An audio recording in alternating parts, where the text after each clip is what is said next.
دل میں، اے بھارت کے مسلمانوں، اے ہندوستان کے مسلمانوں، یہ ایمان اپنے دل میں پیدا کرو۔ تم اللہ اکبر کی صدا دینے والے ہو، تم لا الہ الا اللہ کا کلمہ پڑھنے والے ہو، تمہارا ایمان حکومتوں پر نہیں ہے، تمہارا ایمان سیاسی پارٹیوں پر نہیں ہے۔ ان سیاسی پارٹیوں نے کل بھی استعمال کیا تھا، آج بھی تمہیں استعمال کر رہے ہیں اور آئندہ بھی کرتے رہیں گے۔ تم ایمان لائے ہو رب واحد کی ذات پر، اس اللہ کی ذات پر اپنے ایمان کو مضبوط کرو، اس اللہ سے اپنے تعلق کو جوڑ دو میرے بھائی۔ موسیٰ علیہ السلام نے کہا میرا رب میرے ساتھ ہے، وہ ضرور کوئی نہ کوئی راستہ نکالے گا۔ ابھی اتنا کہا تھا موسیٰ علیہ السلام نے کہ قرآن کہتا ہے فَأَوْحَيْنَا إِلَى مُوسَىٰ أَنِ اضْرِب بِّعَصَاكَ الْبَحْرَ، ہم نے موسیٰ کو حکم دیا کہ اپنی لاٹھی کو پانی کے اوپر جا کے مار دو۔ سامنے ندی ہے، دریا ہے، دریا کی گہرائی کتنی ہو سکتی ہے آپ اندازہ نہیں لگا سکتے۔ دریائے قلزم بہت بڑی ندی ہے، وہ ندی سامنے تھی، حضرت موسیٰ گئے اور لاٹھی کو جا کر کے پانی پر مارا۔ جیسے ہی لاٹھی کو پانی پر مارا ہے، ابھی میں ممبئی گیا تھا ایک ہفتہ پہلے، ممبئی میں ایک برج ہے، اس کو اٹل سیتو بولتے ہیں، اٹل سیتو 22 کلومیٹر کا برج ہے، سمندر کے اندر بنا ہے۔ اللہ اکبر، 1-2 کلومیٹر نہیں، 22 کلومیٹرز، 22 کلومیٹر کا برج کہاں بنا ہے؟ سمندر کے اندر بنا ہے۔ انسان کو اللہ اگر اتنا دماغ دے سکتا ہے کہ انسان سمندر میں برج بنا سکتا ہے، وہی 22 کلومیٹر لمبا، تو وہ اللہ جس نے انسان کو اتنا مائنڈ دیا ہے، اتنا دماغ دیا ہے، اس اللہ کے لیے کون سی بات ناممکن ہے میرے بھائی؟ موسیٰ علیہ السلام نے لاٹھی کو مارا، نہ کوئی انجینئر آیا، نہ کوئی نقشہ بنا، نہ کوئی پلر کھڑا ہوا، بیچ میں راستہ بن گیا۔ پانی، ایک طرف کا پانی ادھر رک گیا، ایک طرف کا پانی ادھر رک گیا، اور بیچ میں راستہ بن گیا۔ اب موسیٰ علیہ السلام اپنے ساتھیوں کو لے کے چل پڑے۔ ذرا امیجن کرو، تصور کرو، دونوں طرف پانی رکا ہوا ہے اور موسیٰ علیہ السلام بیچ میں جا رہے ہیں اپنے ساتھیوں کے ساتھ۔ فرعون نے دیکھا موسیٰ جا رہے ہیں، ان کے ساتھ ایمان والے جا رہے ہیں، اور پانی بیچ میں رکا ہوا ہے، بیچ میں راستہ بنا ہوا ہے۔ فرعون نے اپنے لشکر سے کہا چلو تم بھی اسی راستے پر چلو۔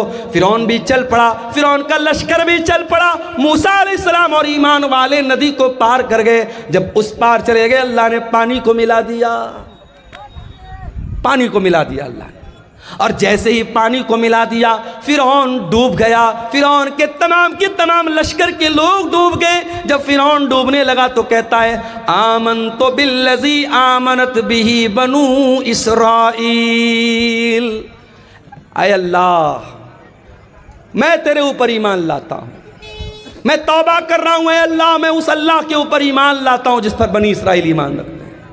اللہ نے فرمایا الآن وقد عصیت من قبل، اے فرعون ساری زندگی تو گناہ کرتا رہا، ساری زندگی ایمان والوں کو ستاتا رہا، ساری زندگی موسیٰ علیہ السلام کو ستاتا رہا، آج جب موت کو سامنے دیکھا تو ایمان لا رہا ہے۔ اے فرعون آج تیرا ایمان ایکسپٹ نہیں کیا جائے گا۔ پتہ یہ چلا کہ موت سامنے دیکھنے کے بعد توبہ ایکسپٹ نہیں ہوگی، اس لیے موت کے آنے کے پہلے توبہ کرو۔ جتنا دان کرنا ہے، جتنا نیکی کا کام کرنا ہے، موت دیکھنے کے پہلے کر لو، موت دیکھنے کے بعد توبہ کرو گے توبہ قبول نہیں۔ کبھی کسی مرنے والے کو دیکھا ہے؟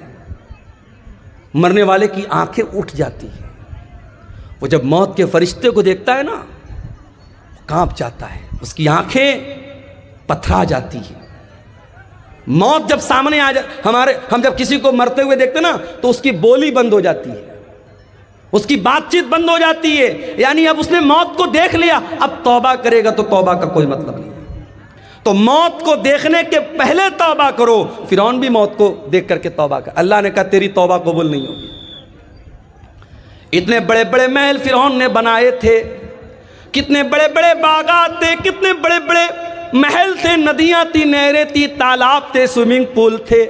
اللہ فرماتا ہے کم ترکو من جنات وعیون وزروع ومقام کریم ونعمت کانوا فیہا فاکہین، کذالک وأورثناہا قوما آخرین۔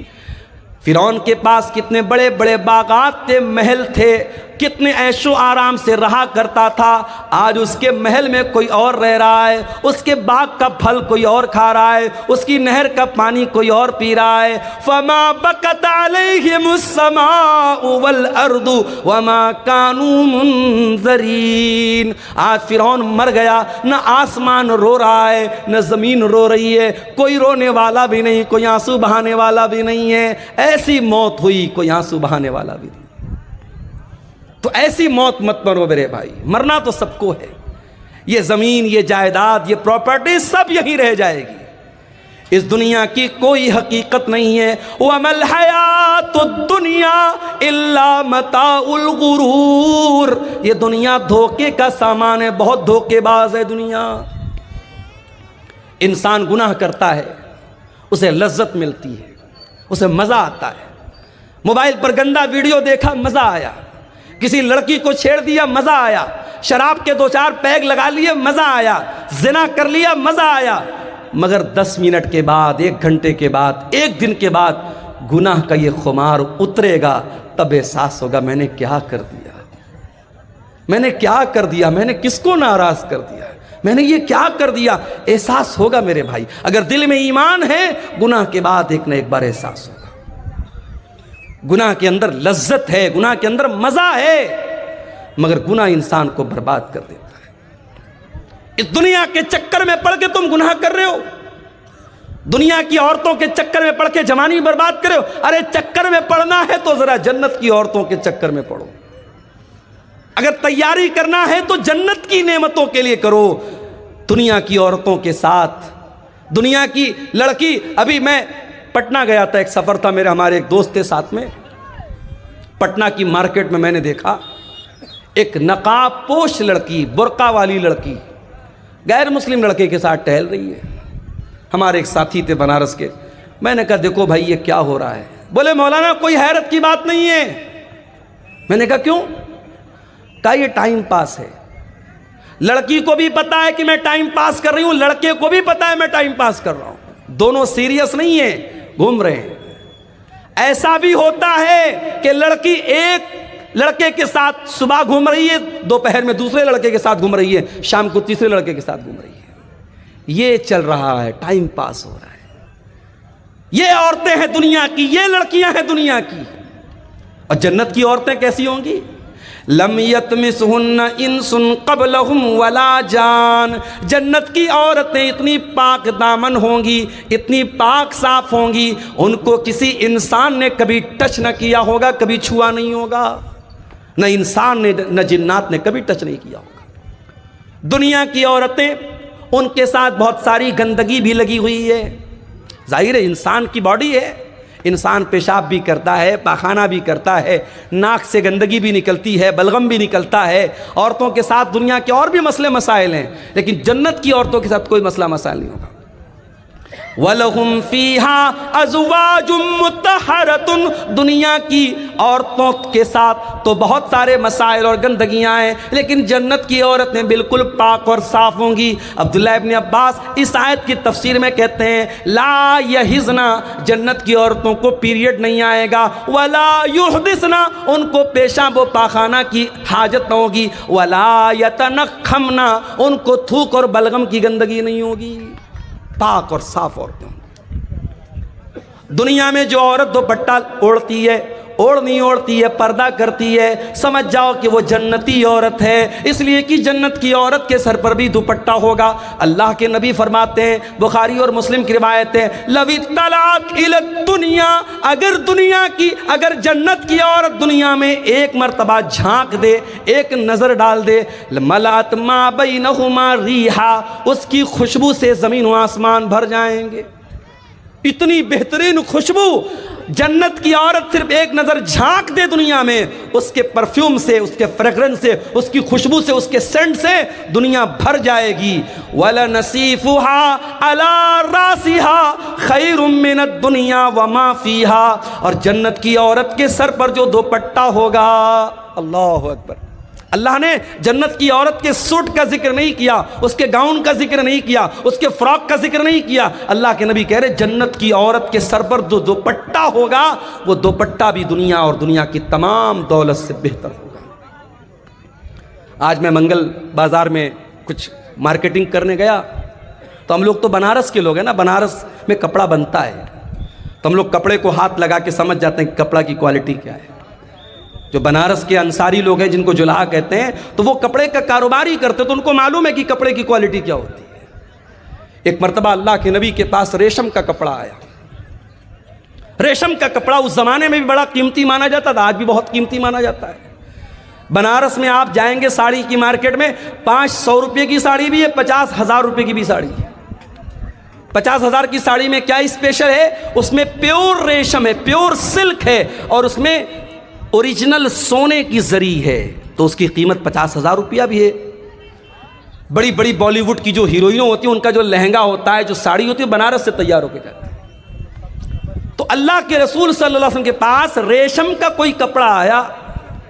اب صحابہ کرام عرب کے رہنے والے تھے، ریشم وہاں نہیں بنتا تھا، ریشم کا کپڑا نہیں ملتا تھا، موٹے موٹے کپڑے مکے میں پہنے جاتے تھے، ٹاٹ وغیرہ ٹائپ کے کپڑے، جوٹ وغیرہ کے کپڑے پہنے جاتے تھے۔ تو جب یہ ریشم کا کپڑا آیا تو صحابہ اس کو چھو کر کے کہنے لگے کہ کتنا سافٹ ہے، کتنا ملائم ہے، کتنا نرم ہے۔ صحابہ کرام کو بڑی حیرت ہونے لگی۔ اللہ کے پیارے نبی نے فرمایا اتعجبون من ھذا، اے میرے صحابہ تمہیں اس پر بڑا تعجب ہو رہا ہے، بڑا آشچر ہو رہا ہے، بڑی حیرت ہو رہی ہے۔ لمنادل سعد بن معاذ فی الجنت خیر من ھذا، اے میرے صحابہ جنت میں حضرت سعد بن معاذ کو جو ہینڈ کرچپ ملے گا، جو رومال ملے گا، جو دستی ملے گی، جو مندیل ملے گا، اے میرے صحابہ یہ دنیا کے ریشم کا کپڑا فیل ہے اس جنت کے رومال کے سامنے۔ اتنا سافٹ ہوگا حضرت سعد بن معاذ کا رومال۔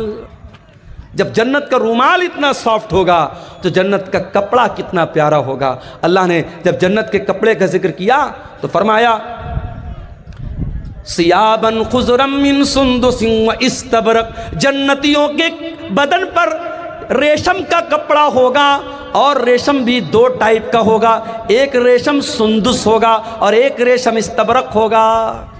سندس بولتے ہیں جو باریک ریشم ہوتا ہے اور استبرق جو تھوڑا موٹا ریشم ہوتا ہے۔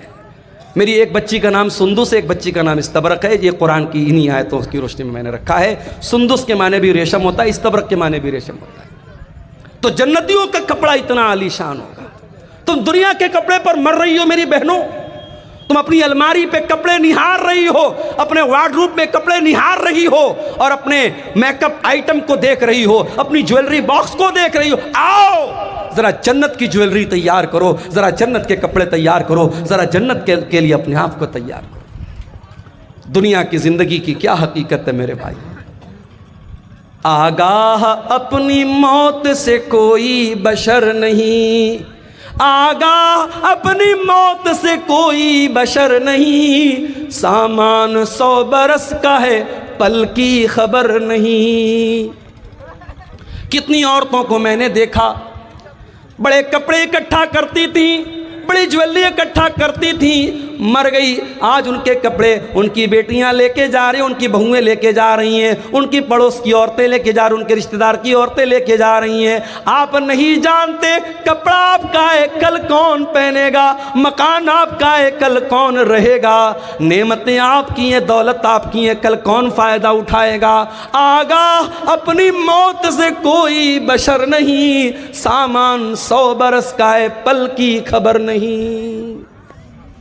ایک بہت بڑے بادشاہ گزرے، ان کا نام تھا ہارون رشید۔ ہارون رشید ایک مسلمان بادشاہ تھے، خلیفہ تھے۔ ان کے دور میں ایک بہت اللہ کے نیک بندے تھے، ان کا نام تھا ابن سماک۔ ہارون رشید ایک مرتبہ ابن سماک سے ملنے کے لیے گئے۔ اے ابن سماک، آپ بہت بڑے عالم دین ہیں، میں آپ کے پاس آیا ہوں، آپ سے مسئلہ مسائل نہیں پوچھنا ہے، میں آپ سے بس یہ پوچھنا چاہتا ہوں کہ کچھ نصیحت کر دیجئے، کوئی پیغام مجھے دے دیجئے، کوئی میسج دے دیجئے، کوئی سندیش دے دیجئے، کوئی نصیحت دے دیجئے۔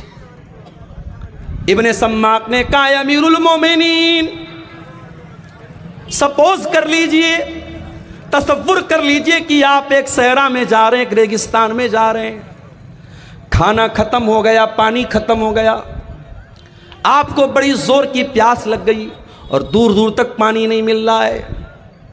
آپ جیسے جیسے آگے بڑھ رہے ہیں آپ کا گلا سوکھ کر کے کانٹا ہو رہا ہے اور پیاس سے آپ کا برا حال ہو رہا ہے۔ اتنے میں ایک آدمی آتا ہے اور اس کے پاس ایک پیالہ پانی ہے۔ اس نے کہا، اے خلیفہ، میں آپ کو ایک پیالہ پانی دینے کو تیار ہوں، شرط یہ ہے کہ آپ اپنی آدھی بادشاہت مجھے دے دیں۔ تو اے بادشاہ سلامت، اے امیر المومنین، کیا آپ اپنی بادشاہت کو بچائیں گے یا اس کو بادشاہت دے کر کے پانی لے لیں گے؟ ہارون رشید نے تھوڑی دیر سوچا، کہا کہ اے ابن سماک، میں بادشاہت دے دوں گا، پانی لے لوں گا، کیونکہ جان بچانا ضروری ہے، میری جان جا رہی ہے پیاس کے مارے، میں آدھی بادشاہت دے دوں گا اور پانی لے لوں گا۔ ابن سماک نے کہا، اے بادشاہ سلامت، اب سپوز کر لو وہ پانی آپ نے پی لیا، اب وہ پانی آپ کی باڈی میں جا کر کے اٹک گیا، اب آپ کو زور کی پیشاب لگ گئی، لیکن پیشاب کے راستے سے پیشاب نہیں نکل پا رہا ہے، آپ بے حال ہو گئے، آپ کو اپنی زندگی خطرے میں نظر آنے لگی، آپ پیشاب کے رک جانے سے آپ پریشان ہیں۔ اتنے میں ایک دوسرا آدمی آتا ہے اور وہ کہتا ہے، اے امیر المومنین، آپ کو میں ایسی دوا دے دوں گا کہ آپ کا پیشاب نکل آئے گا، آپ ریلیکس فیل کریں گے، آپ کا درد ختم ہو جائے گا، شرط یہ ہے کہ آپ اپنی باقی آدھی بادشاہت مجھے دے دیں۔ تو اے بادشاہ سلامت، کیا آپ اپنی جان بچائیں گے یا اس کو اپنی بادشاہت دے دیں گے؟